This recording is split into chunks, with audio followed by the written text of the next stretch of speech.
Salam, saudara-saudara yang dikasihi Tuhan Yesus Kristus. Selamat berjumpa dalam renungan pada hari ini. Sebelum kita membaca dan merenungkan firman Tuhan, mari kita berdoa. Ya Tuhan Allah Bapa di surga, kami datang kepadamu dengan mengucap syukur atas kasih setia Tuhan. Pada pagi ini, kami akan merenungkan sebagian dari firman Tuhan. Kiranya Roh Kudus menerangi batin kami dan menjadikan kami pelaku-pelaku firman yang sejati. Dalam nama Tuhan Yesus Kristus kami berdoa. Amin. Firman Tuhan yang akan kita renungkan saat ini, saya ambilkan dari kitab Keluaran 12 ayat 1 sampai dengan yang ke-28, dan ayat yang akan kita baca pada ayat 12 sampai yang ke-13.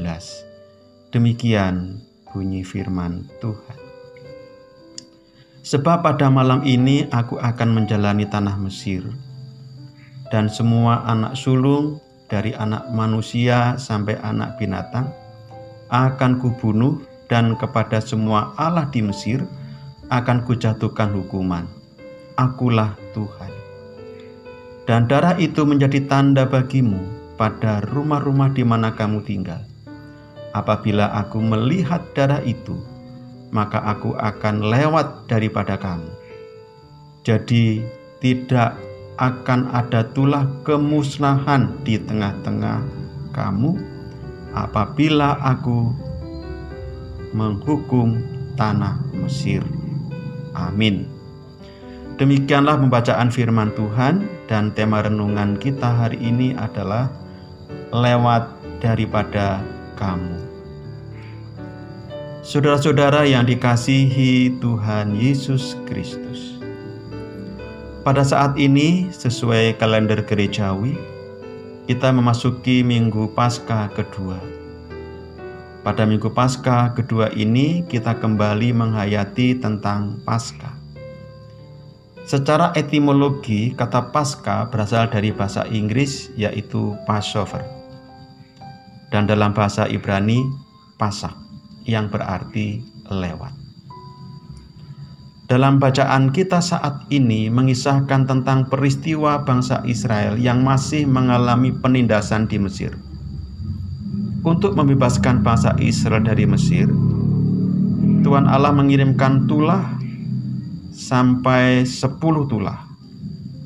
Pada tulah ke-9, Mesir tidak mengizinkan Israel keluar dari tanah Mesir.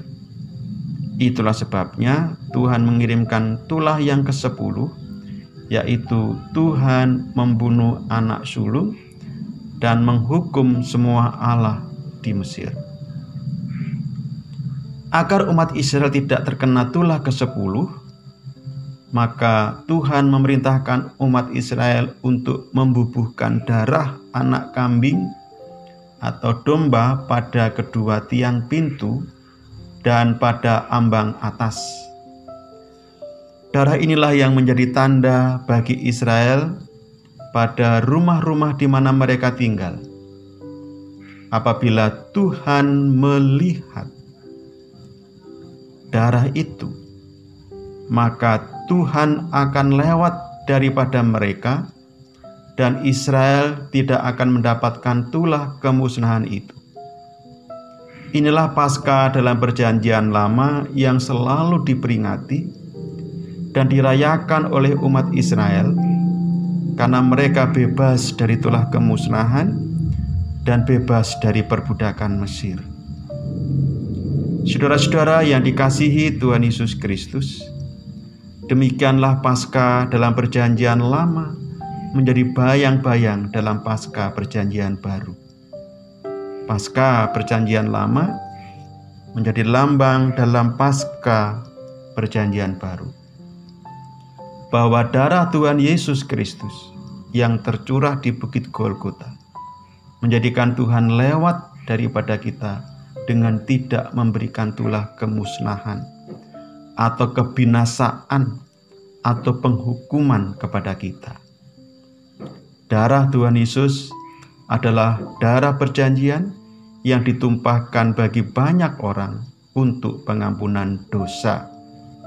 Mari kita rayakan Paskah tidak hanya dengan ibadah ritual seremonial, tetapi mari kita rayakan Paskah dalam kehidupan sehari-hari dengan hidup yang berkenan kepada Allah sesuai dengan firman Tuhan. Demikianlah firman Tuhan. Ingatlah bahwa firman Tuhan itu pelita bagi kaki kita dan terang dalam langkah perjalanan hidup kita. Tuhan Yesus memberkati. Amin. Mari kita berdoa. Ya Tuhan Allah Bapa di surga, kami kembali datang kepadamu mengucap syukur untuk firman dan kasih setia Tuhan melalui pengorbanan Tuhan Yesus Kristus. Kiranya firman-Mu boleh menjadi pelita bagi kaki kami dan terang dalam langkah perjalanan kehidupan iman kami kepada Tuhan. Ampuni ya Tuhan akan dosa dan kesalahan kami.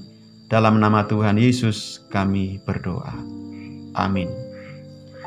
Saudara-saudara, demikianlah firman Tuhan. Selamat Paskah, Tuhan Yesus memberkati. Amin.